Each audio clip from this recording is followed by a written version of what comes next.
But my name is Bill Similvong. I'm filling in for Dr. Dawn Gilmore. So just a short little background on me. I lead the team here at RMIT Online, where we build capabilities in our online teachers. Very much excited to host on International Women's Day for Oddla in Flans, a showcase of women in online learning. So I've got an amazing sort of panel today. Dr. Suzanne Bainbridge, who's a sessional instructor of distance education in the Faculty of Humanities and Social Sciences at Athabasca University in Canada, and with the Center of Lifelong Learning at Karl von Ossietzky University of Oldenburg, Germany. I've also got Dr. Noreen Wark with us as well today, a freelance researcher, writer, and consultant in the field of distance education. So both will be speaking about their incredible book, The Encyclopedia of Female Pioneers of Online Learning. Landmark book. It's the first volume to explore the lives and scholarship of women who have prominently advanced online learning. So before I throw it to Bettina, I'd love to do an acknowledgement of country. So here at RMIT University, we acknowledge the Wurundjeri people of the Kulin Nation as the traditional landowners of the land on which the university stands. RMIT University respectfully recognizes elders both past and present. I think I'm throwing it over to you, Bettina, for. Thank you. Thank you, Bill, for opening us up. So, Karakia, a welcome from New Zealand. Kia ora te marino, kia whakapapa ponamo te moana, hei huarai mā tātou te rangi nei, aroha atu, aroha mei, tātou e tātou katoa, hui e tāki e. And in a nutshell, this is to welcome you into this space with Noreen and Suzanne, and thank you so much for joining us. And over to you, Suzanne and Noreen.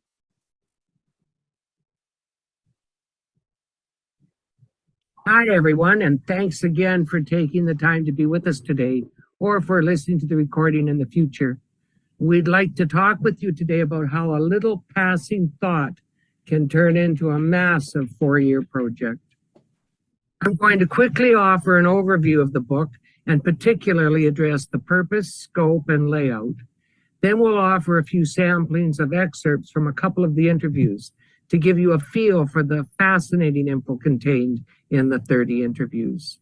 Noreen will then briefly discuss our data analysis and findings, ending with our conclusion, and then on to a discussion with all of you who are here today. So we begin with a brief discussion and overview. We'll first offer a short trailer of the book.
As with all ideas and research, this project started as a small seed.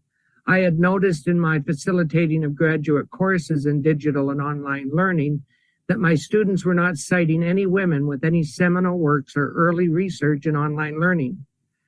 By early, I mean the 70s or 80s. They were well aware of the fathers of online learning, but not the mothers. I have to smile here because I think it is obvious why we did not use this term mothers. There is still quite obvious yet subliminal differences in these terms, isn't there? Anyway, I called Noreen to chat, and I actually think that the initial chat was about something else, but I mentioned this observation to her. Then we actually wondered if perhaps there weren't any early female researchers in the field, as it would have been quite technical back then, and they were different times, and perhaps there simply hadn't been any women working with any online learning ideas before computers were in almost all our homes. So we decided to open a working Excel sheet and to each start looking for any women active in those 2 decades. When we met again to talk a few weeks later, we looked at our document together and realized, yes, there were women looking at the potential of online learning then. Our ideas quickly morphed from some type of research paper to a book. When we realized that most of the women were still with us, and what if we actually interviewed them and used the interviews as our primary source? Really, honestly, we were not sure what we were creating at that point, but we quickly realized our first goal should be to capture the voices of these women as soon as we could and decide later what we would do with the interviews. But finding the women and setting up the interviews was no simple task. I could tell a story about almost each woman, but when it comes to literally finding them, I'll only give one example today. I was looking for Erin Cohn out of Newfoundland. I tried a Google search first and couldn't find anything with contact details. So I emailed Memorial University Department of Ed, but to no avail. Then I thought, well, perhaps someone in the medical department might know her since her project had been with both the education and medical departments. A very kind executive assistant responded with, no, I don't know her, but I think a brother of a friend of mine in the registrar's office may. Long story short, after more than a few emails, I was told that someone would call her and give her my email. Erin responded and we set up an interview. For many of the women, it was a similar situation in finding them, but I met lots of interesting and kind people along the way, and it was actually so satisfying when I was able to overcome the challenges and find them. We began interviewing November of 2018 and completed in March of 2019. We decided that Noreen would interview all of the participants to keep our work as consistent as possible. Once we began interviewing, we asked each interviewee who else they had worked with in the early days.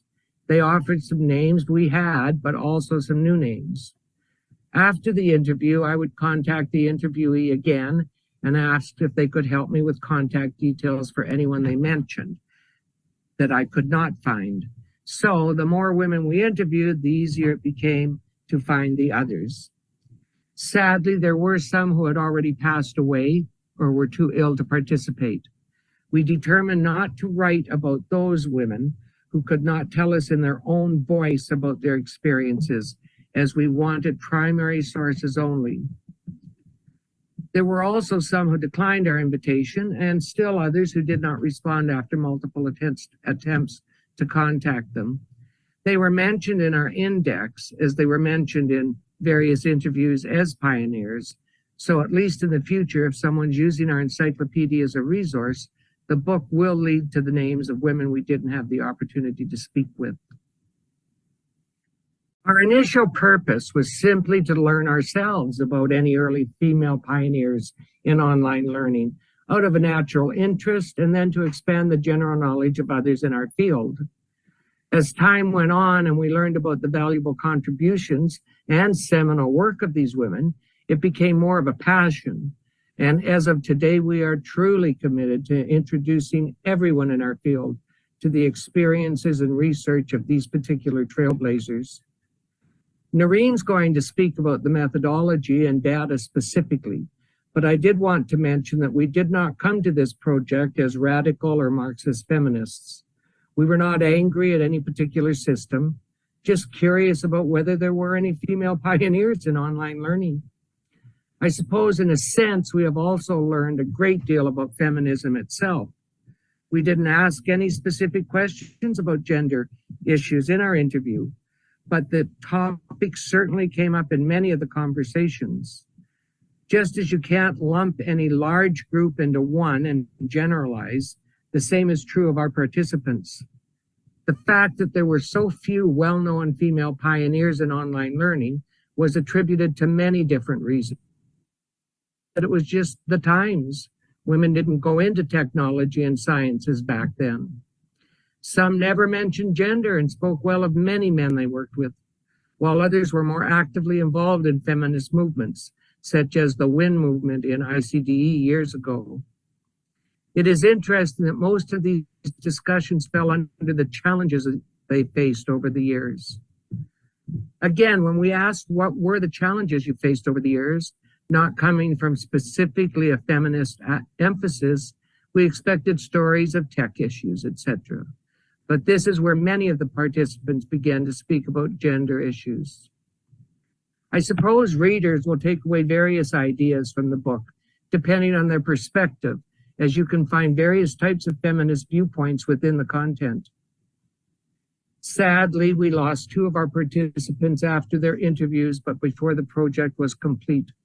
Cher Gibson and Chandra Gunawardena. We ensured that their families were introduced to the book, and it truly warmed our hearts to receive messages from their spouses and children, thanking us for introducing their years of work to others. The book begins with a wonderful and supportive foreword by Marty Cleveland Innes. We thank Marty sincerely for her taking the time to review the book and write the foreword. We also want to thank Lisa Blanche and Sir John Daniel for their recommendations that they each wrote for the book, as well as our editor at Routledge, Dan Schwartz, whose enthusiasm and assistance really kept us on track. Chapter 1 is a brief overview of the impetus for the creation of the book. Then chapter 2 to 31 are single chapters on each pioneer. We hope the book is laid out in such a way that when a reader finishes one chapter on one of the pioneers, it's very clear that each woman's chapter is in the same format. It is a reference book and not particularly a book that you'd sit down to read through. Each of the pioneers' chapters contains all their published work, which will save those interested an enormous amount of time in finding their work, and also quickly shows the reader all the amazing research for each woman to hopefully increase reference and citations to their works. I already noticed my students citing these women in their work. I've had doctoral students telling me, although they were nearing the end of their research, they were astonished to admit they did not know any of the work of these women until the book was published. And I recently had a graduate student tell me that he was embarrassed to think he was almost finished a master's in digital and online learning and hadn't been aware of these female researchers until the book was published. As we work with the words of these female pioneers, it struck us how quickly we had moved in the last 5 decades. We could only vaguely remember some of the tools and platforms they were working with 40 years ago. I can only imagine how fascinating this book will be in 40 or 50 years to a young scholar who sits down to listen to a few of the interviews. It will seem like ancient history. Imagine having the words of these pioneers captured forever. There are 2 important aspects to this encyclopedia. One I have covered, bringing these female pioneers to light and acknowledging the contributions, which we hope makes it a valuable resource. And to the other is the study itself, the actual data collected and analyzed, which Noreen will now address.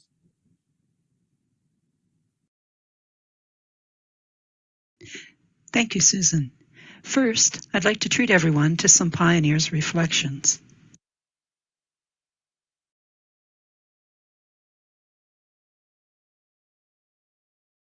And since 14, he has been out of prison 4 months.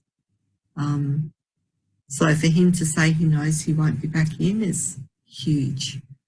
Wow.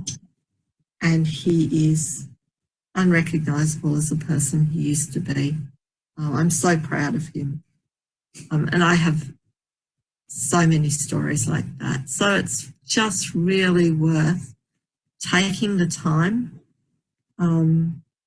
and finding ways to overcome those challenges, because the difference it makes in people's lives is just unbelievable, and particularly so when we're talking about prisoners. It just enables that education, that distance learning, helps them to reimagine a new life for themselves and for their families. So totally worth putting the work into.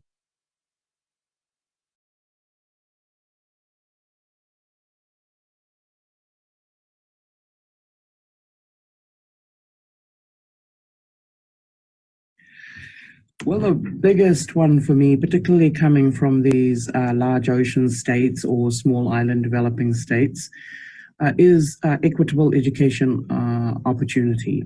So the opportunity to create learning experiences despite the many challenges we have here, particularly with regard to resources and the continuity of those resources. You can send a boat out at the beginning of the year or in the middle of the year, whenever it goes out, with the kinds of materials that students need to advance their learning or to even engage with their learning. But there's no guarantee sometimes that the boat or the plane will fly.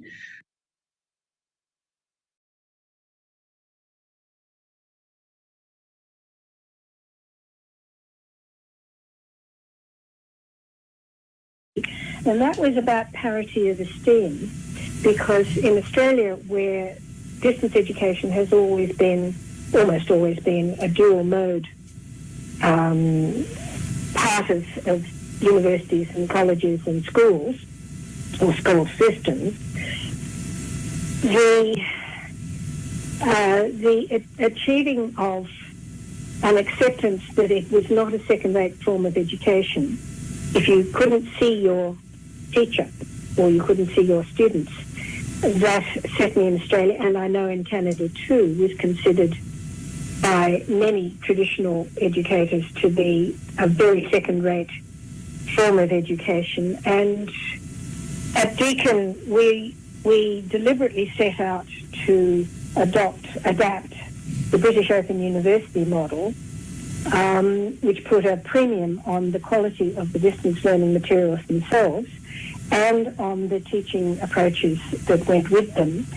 And we went to a huge amount of trouble over an extended period of time to prove ourselves in the rather smutty university environment that we were living in.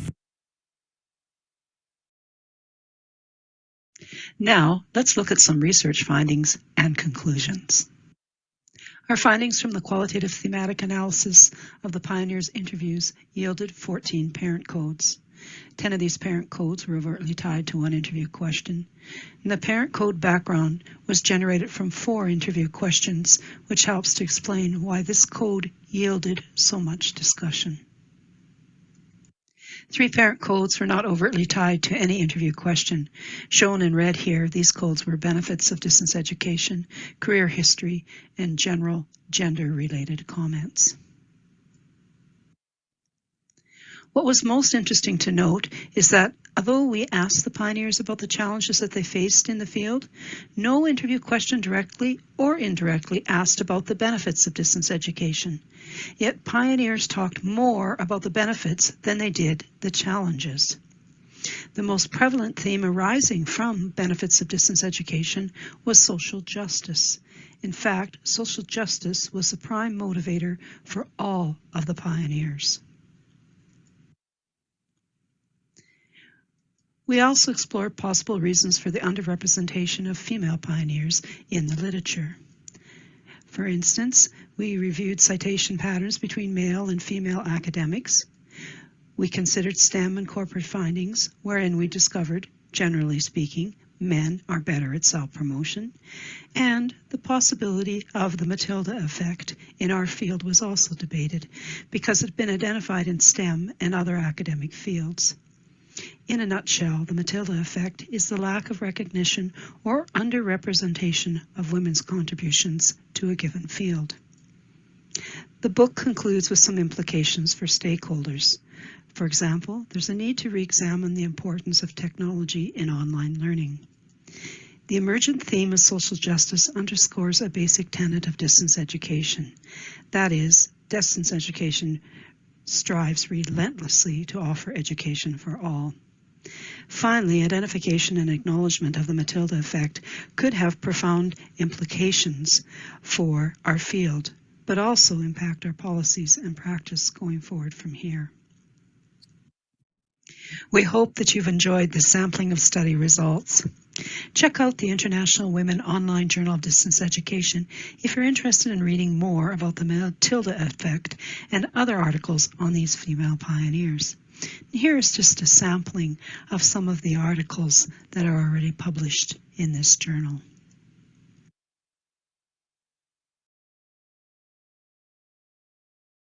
Susan and I appreciate your time and interest in this epic journey.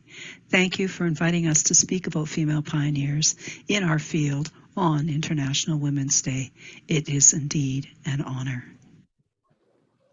And now we'll turn this over to our kind moderators. Thank you. Amazing. Thank you. I want to sort of second the comment in the chat by Christina around including the women themselves in the webinar. I think it was quite powerful to see those interview excerpts. And if anybody has any questions, do please ask them in the chat. I've got a couple for Suzanne and Noreen.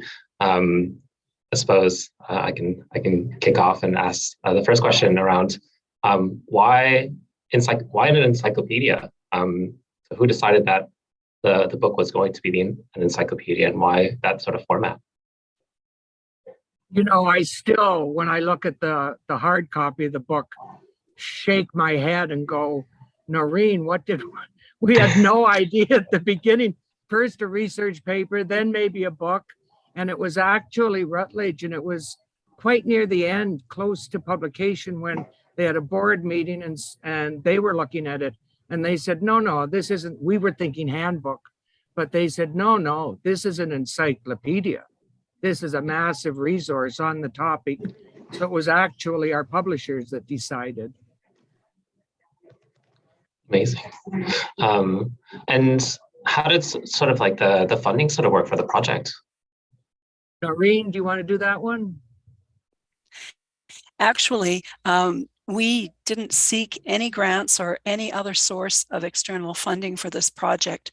Susan and I really wanted this to be a presentation of the women's voices. And we felt that if we sought external funding, there may be timelines we would have to adhere to as well. There would be aims and goals from the grantors or funders that might interfere with the idea that this was going to be something organic rising from the women themselves. How incredible. And it's such a huge piece of work that, I mean, you've both sort of undertaken. It's sort of, as sort of Suzanne sort of spoke about it, sort of snowballed from, you know, a little investigation to something that is an encyclopedia of a body of work.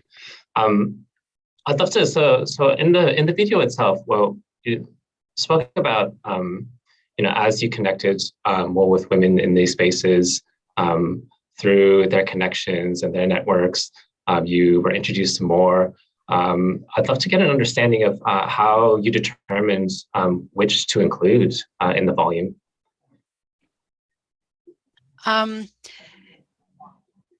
We began to recruit potential pioneers by developing a list of possible candidates from among the women that we were already aware of. And then we adopted a snowballing technique by asking the interviewees if they knew other women who might be good candidates for the book as well. To facilitate the selection of potential pioneers in distance and online learning, we used 3 guiding terms. The first one was founder or trailblazer, the second one was leader, and the third one was researcher or writer. So whenever we were reviewing any potential pioneers available profile, we determined that the profile had to match at least one of these terms. And then we also used some inclusion and exclusion criteria. So a potential candidate, for example, would be excluded if their profile didn't match any of the 3 defining terms, or if they began working in the field after 1980.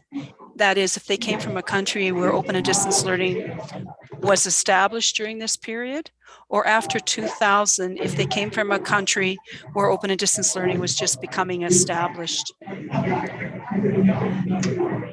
Amazing.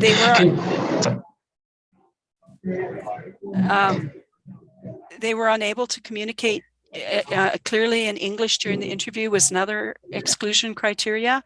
And if we couldn't contact them, or if they were too ill, or if they had passed on. So those were some of the things that helped us decide who should be in the book and who should not be. Can you tell us a little bit more about the 3 different sort of criteria? So you spoke a bit about founder, trailblazer. I'd love to get a deeper sort of understanding as to the selection criteria itself. It's actually in our book where we go through a small piece on each one of them, where we looked at different people's definitions for the terms, and then together Susan and I talked about, well, what do we think from those definitions would become our definitions. So we wrote like a small paragraph on each one of the terms, clarifying exactly what criteria we were looking for in those definitions. And if I could add here, Noreen, I think it was also our goal was to have these women cited. So even if they were a leader and perhaps were not prolific researchers, they all had research. They had all written in that era, because that was the whole point, was to bring these women to light for future students and other stakeholders. Amazing. I've got a question in the chat by Sarah. So you mentioned the need for further exploration of tech in online learning. Can you please expand on this, and in what way? Susan, did you want to answer this one, or would you like me to take a shot at it? Well, you take a shot, then I'll add. Why won't we do that? Okay. Actually, we were I think, at least I was very surprised that there was so much discussion about technology. One of the emerging themes that came out of the study, in fact, the most prevalent emerging theme that crossed all of the categories, was technology.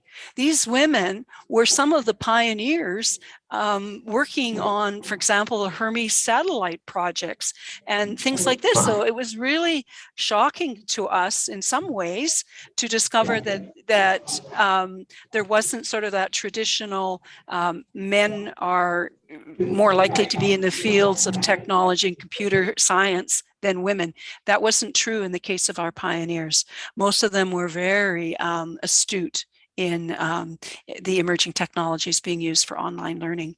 So that in itself, I thought, was amazing. It's also really interesting because, as we mentioned, in those days, and some of the women even mentioned, I think it was Susan Herring that was talking about her uncle saying, no, don't take a Bachelor of Science. Are you out of your mind? You're a woman. Those were the times. And what was fascinating is these women actually come from linguistics backgrounds, social justice, working, with prisoners like Helen Farley, history, language. They come from all different fields. None of them come from technology. So they just naturally, because of their natural abilities, I guess, with tech, they just went into it in spite of the fact, I don't think any of them had a PhD in science or technology. They were just really interested. The other important thing for those of you here who are listening later is the fact that you need to remember this is 70s and 80s. There was no such thing as online learning. That's the spectacular part, that these women were going, hey, I think we could use these computers to learn online someday. I mean, it was that early that they were writing papers on things that some people thought they were crazy to even write about. Mm-hmm. Yeah, I can definitely see.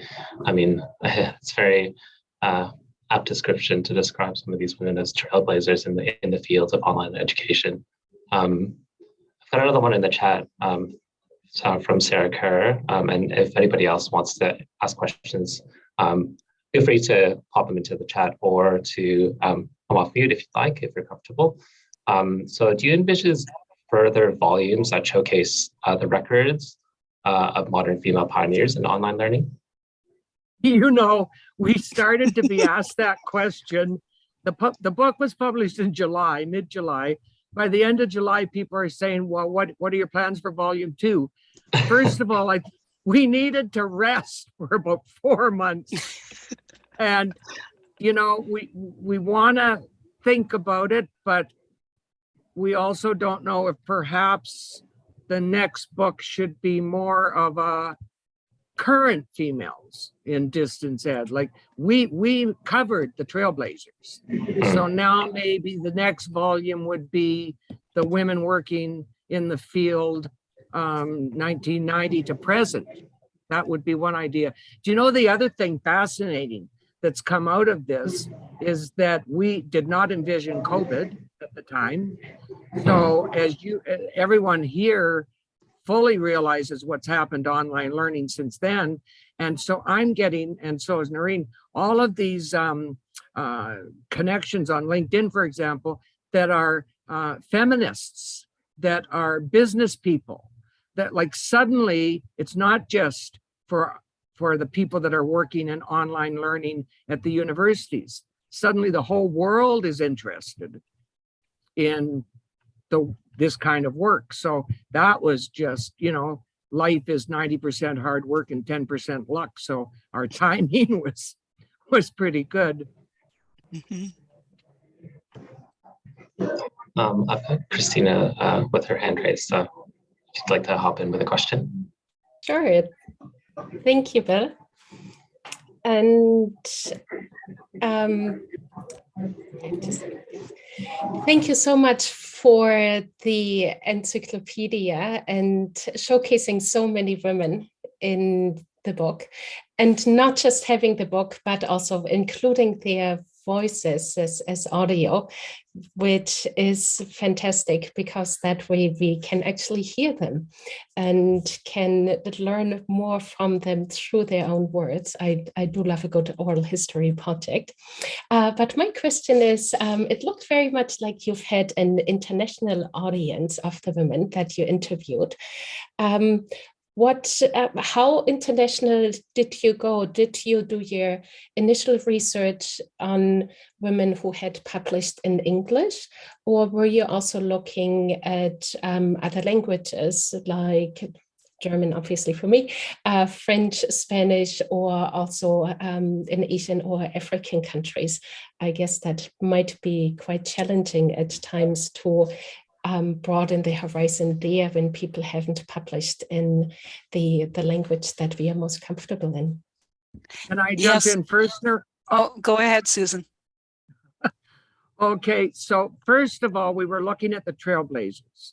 So one of the real surprises to us is that we assumed that the majority of them would be American US citizens, because the World Wide Web and the internet came out of American universities. I think it was University of Michigan initially. And so we were enormously surprised to find that they weren't just United States, but also Canada and Australia.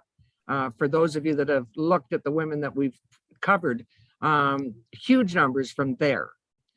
And that's, I think it was alluded to in one of our excerpts, the fact that just the size of Australia and the size of Canada, online learning was, or distance ed at that time, was maybe even more important than in the United States. So very quickly, Australian and New Zealand and Canadian women were there too. The other thing is, I know Noreen would get often upset and concerned that maybe we weren't covering non-English speakers. But again, we were dealing with trailblazers. So the internet was English. And those first early women were coming out of English-speaking countries, the majority of them. But then it did lead us to, there is a German, Christine von Frommer, but of course she's bilingual, so we could communicate with her. And Beatrice out of Argentina or Brazil, slap my face. Anyway. Argentina. Thank you. She was concerned, but she certainly could communicate in English, and we had no problem. And then we had our two French Canadian ladies too, Therese and Franz. And I believe it was Franz who was, she was fine, but she was too concerned, really concerned about the interview. And that was the only one where she answered as a transcript. And actually I stepped in and pretended to be her so that we had an audio. That's the only interview that is not her voice. And I gave her heck a couple of times in emails because I wanted her to do it, but she was just too nervous because she said she hadn't been working for a few years and she just didn't feel confident in English.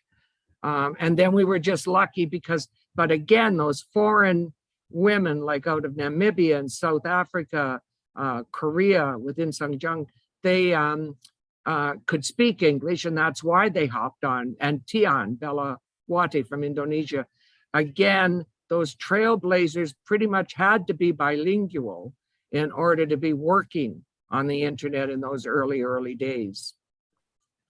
Yes, and don't forget Lai Chen from China, which was, my goodness, yes, remarkable too. Yes. Actually, what's exciting about Lai Chen, because we had such difficulty with firewalls, and talk about luck of the draw again, Noreen went over to a conference in China. So Lai Chen was the only one that was interviewed in person because we just couldn't manage to get the internet working between the two countries. We won't get into those politics. But.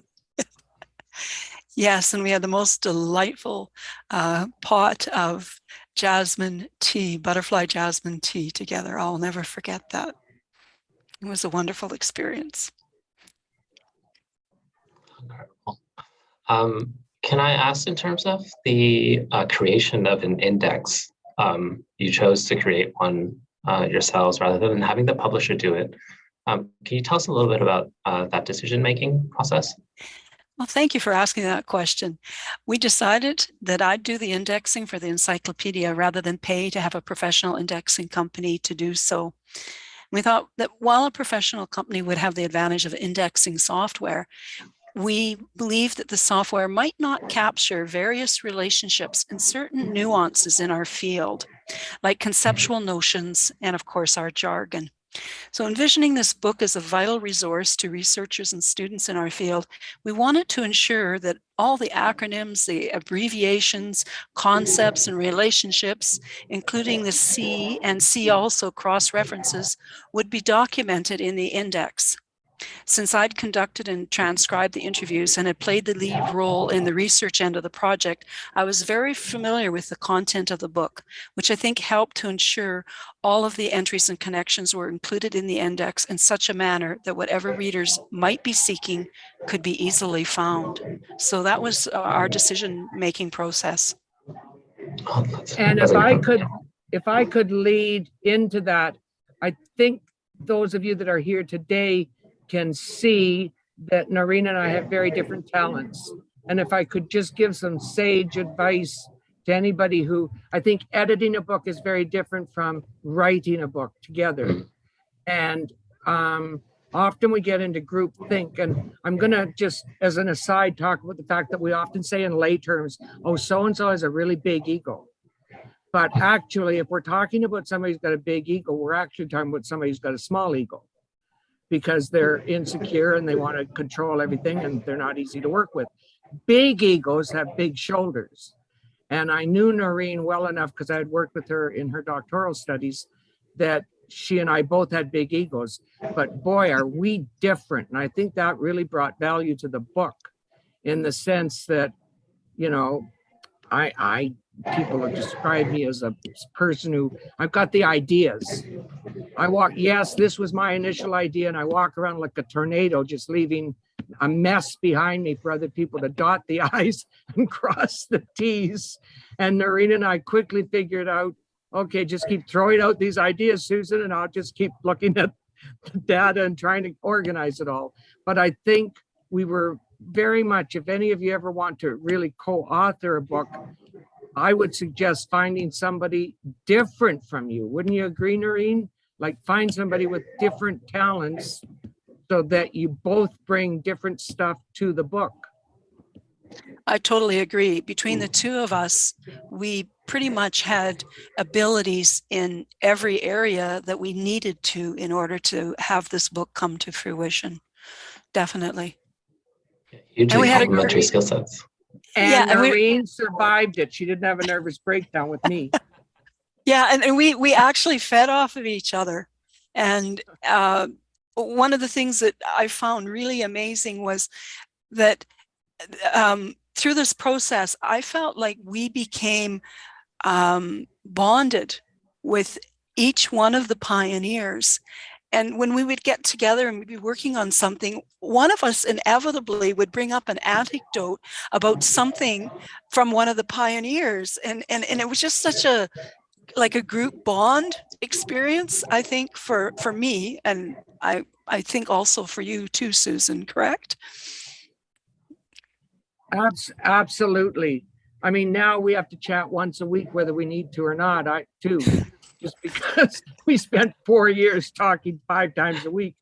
But yes, I mean, I do want to mention something for, I know that many of our pioneers aren't here today. They couldn't make it, but I think for their interest too, because many of them had lost touch with each other and were very interested in finding out what each other were doing.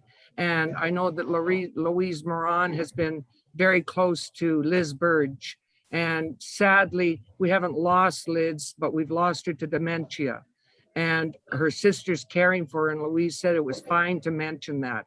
And that she just keeps her fingers crossed that at some point her sister will come in and show her that chapter and she'll have a lucid moment and it'll bring a smile to her face. But we got the interview just in time. That's why we knew that the interviews were so important, because these women, a lot of them were reaching, mid 80s when we were interviewing the age. So that's a beautiful story. Thank you so much.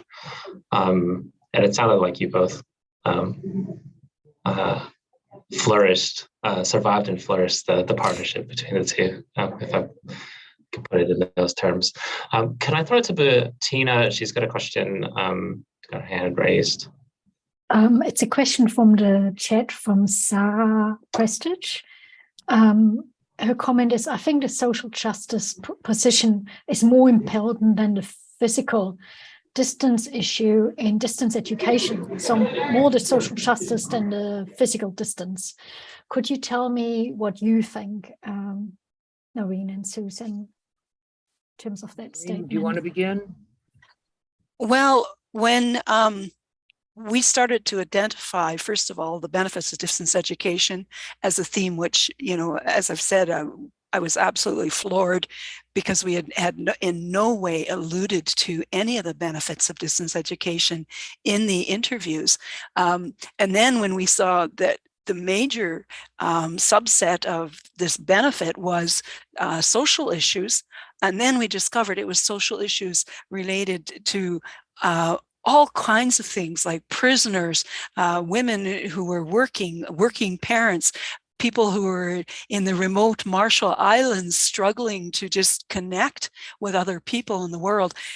When we saw the richness of the different kinds of social justice issues that these women were struggling to overcome, in bringing distance education to the greatest diversity of people you can imagine here on Earth, that was really a profound moment for me when I was looking at that data and I saw all of the different kinds of social justice, and yet they were all forms of social justice. And that just superseded time, space, distance. It was a profound discovery for me when I was sitting there and looking at it. And I can't wait to tell Susan about this. No, it's true, because even in my teaching, since we published the book, I use the term more often now in my classes, and I had never used it before. And yet that's what online and distance ed is all about, really, is social justice. And it was our pioneers that brought that forward to us. I mean, it was there, but sometimes the obvious or the terminology isn't there until you look at the data. Yeah, it brings to mind one story, and I believe it was Gila Kurtz who told us this story. She said there had been warring between her country, Israel, and a country across the way, some distance. I can't remember what the other country was at this time, but they had been at war with each other. And then there was peace.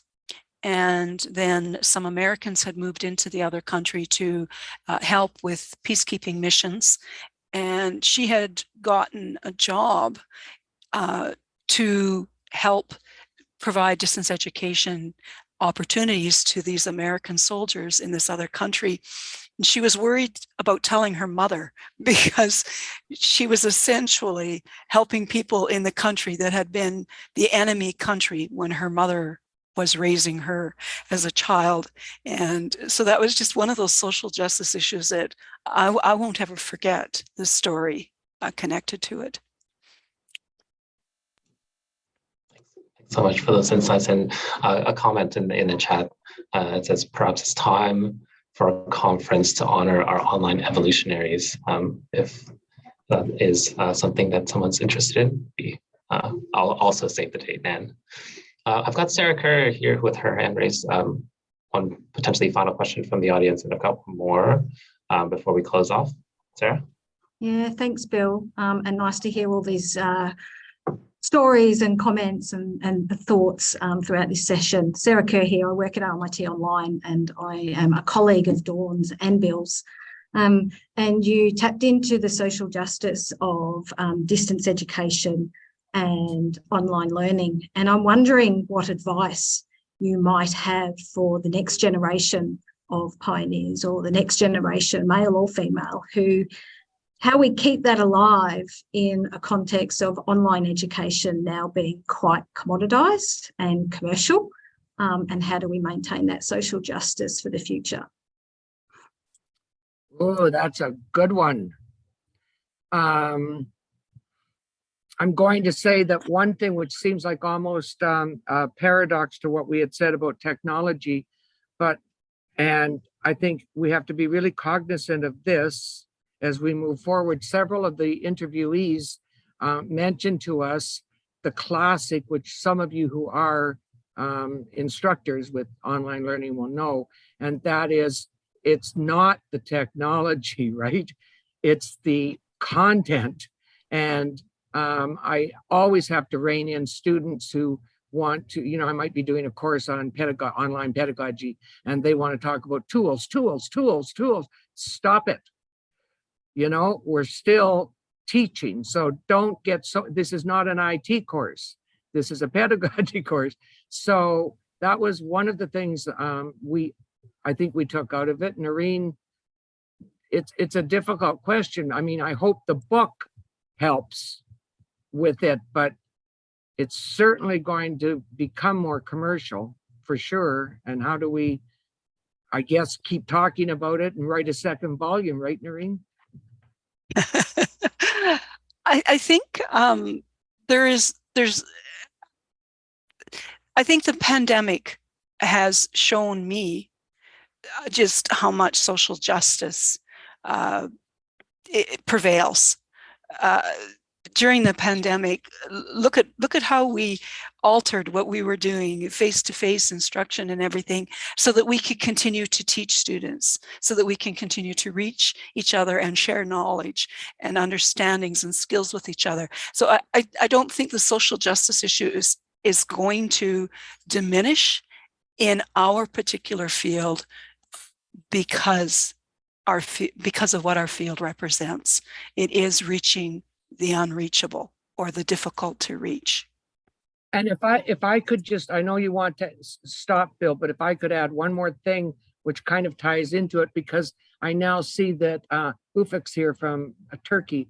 Thank you for joining us. I'm suspecting. Well, thank you, Susan. Thank you. Yes, because I do want to plug again the WOJED, the International Women's Journal of Online Learning or Distance Ed, okay? Because I think that is another way that we can keep the ball rolling, in the sense that it's the only journal that we're aware of that is specifically about women and online learning and distance education.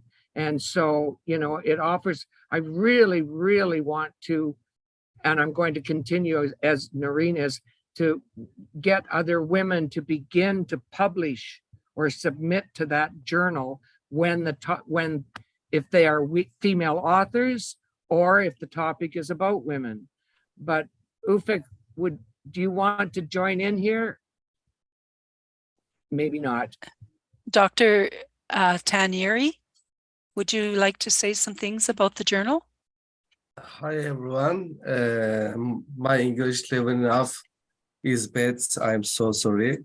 First of all, I would like to start my speech by celebrating the International Women's Day.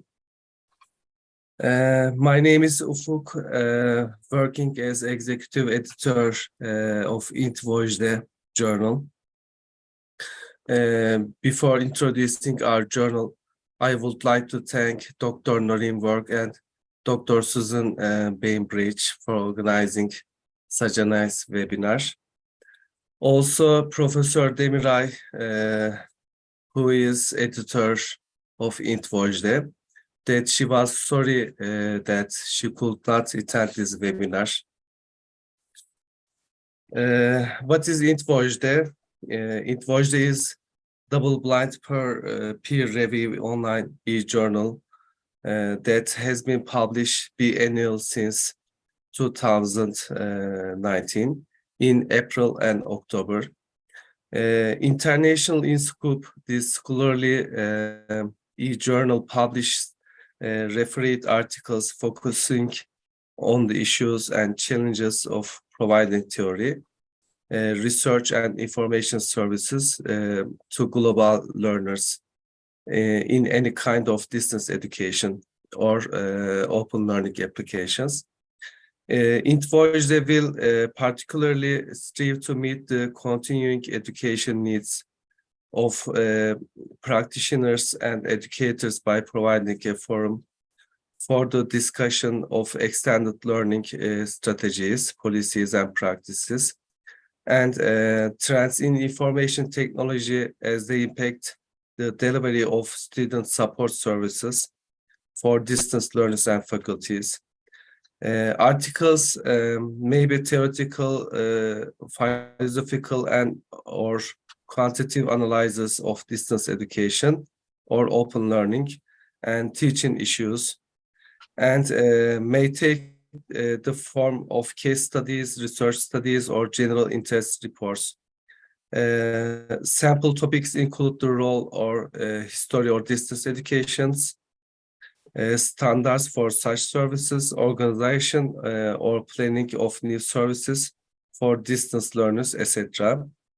Book reviews, conference reports, cases, literature reviews, news items, editors' notes, announcements of conferences, and publications and letters to the editor are also welcomed. And how can I say? That's all. That's great. Thank you so much. I'm so sorry. And Thanks so much, Ufuk. I also, just one quick, and then I'll be quiet. This journal is also, I think, if you look at it, I have to compliment them because it truly is designed in a feminist or a female way, Yes. in the sense that it's not just research, research, research, research. Yes. Previous issues have had interviews and collages that are photography and historical and just the flexibility. And we know that so many of our online learners are female. So I really want to encourage everybody to read it and to submit, please. Thank you. Thank you. Thank you so much. Thanks so much for coming on and talking about the International Women Online Journal of Distance Education. And I think we've got Susan on recording committing to volume 2 of the encyclopedia. So I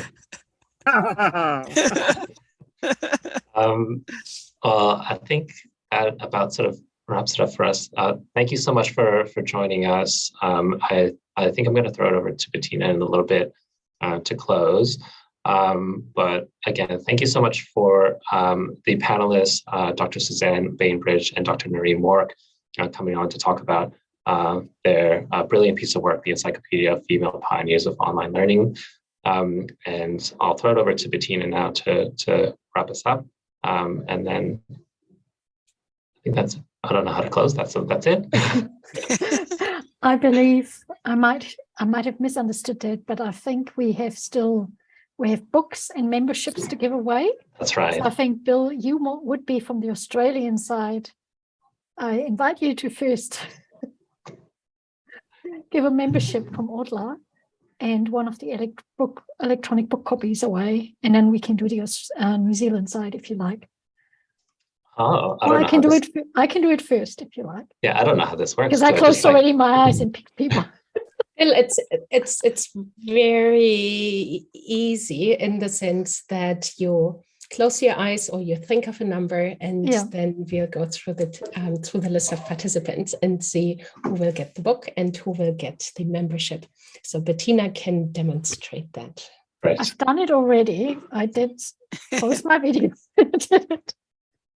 So I can't demonstrate. Oh, well, I could, but I have the names already. So if that's okay, I go ahead with the names, if that's all right. So for the individual membership from France, closed eyes, I promise, and picked. My hand landed on Elizabeth. And Elizabeth, I don't have your second name, but you joined as Elizabeth. And for the book, I ended up on Sarah Prestige. I hope I say your name correct, Sarah. And this is the electronic copy of the book. Yay. Thank you so much. That's so exciting. Thank you so much. Sarah Prestige. Yes. The electronic copy. Yeah, that's wonderful. Thank you. And thank you, ladies, for that absolutely inspiring talk. I'm going to read every word of it. Thank you so much. Could you perhaps, Sarah, put your email address in the chat to me, or I'll chat to you? And Elizabeth, the same, if you can hear me. It would be great if I could find out your email address. So, Bill, it's up to you. So I guess I think there's 30 participants, and I'll close my eyes so that everyone can see, I suppose, the fairness. Can I do 10 and 15? So 10 for the book and 15 for the membership is the membership to Audla, yes? Okay, so 10 was Indira Sakamori, and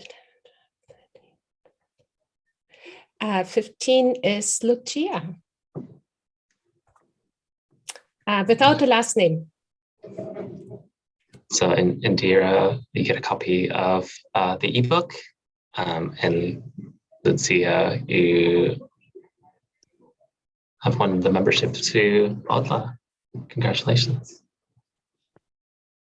Thank you. Was that me, Lucia? Christina? Yes. Yeah. So I'm, in terms of the membership, might want to go to somebody else. I'm actually on the committee, so perhaps somebody else. So Bill, you can pick another person. Let's go down to 16 then. Who's number 16? Okay. Maybe Mark. Next one on the list. That would be Marty Cleveland Innes. That's great. How appropriate, Marty. That's your payment. That's your payment for the forward. Oh my goodness, thank you so very much. I'm sorry I had to keep my camera off, but this has just been well, thank you so much for this for your receiving a prize,